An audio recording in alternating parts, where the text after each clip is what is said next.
پیارے باپا جان، سنا ہے کہ آپ مدینے کی کھجوریں نہیں کھاتے؟ کھجوریں نہیں، کھجوریں.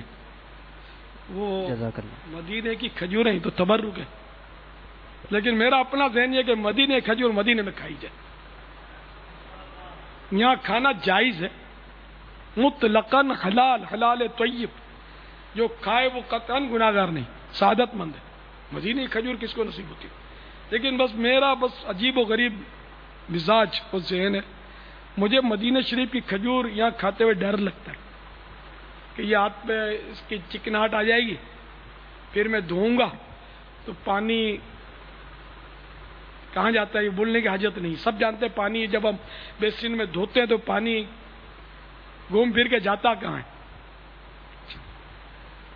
پھر یہ کہ وہ کھائیں گے تو دانتوں میں اس کے ذرات بھر جائیں گے، تو پھر وہ اپنے کلی کریں گے، تو کلی کے ذریعے وہ مدینے کی کھجور، اللہ، مدینے کی کھجور کے اجزاء، پھر وہی ہم اس کو کہاں ڈالیں اس پانی کو؟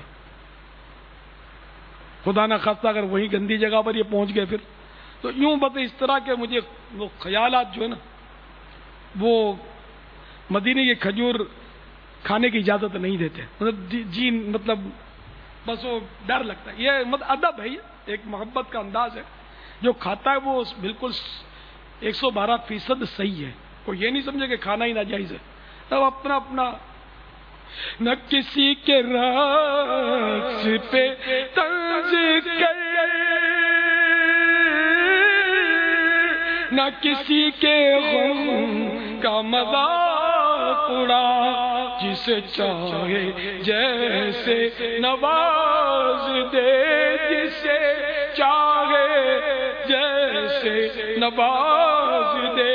یہ مزاج عشق رسول ہے، جسے چاہے جیسے نواز دے، جسے چاہے جیسے نواز دے. یہ مزاج عشق رسول ہے صلی اللہ تعالی علیہ وآلہ وسلم.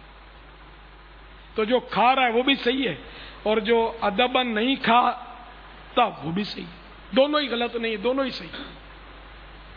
نیت پر دار و مدار ہے. انما الاعمال بالنیات، اعمال کا کچھ اعتبار نہیں مگر نیتوں پر.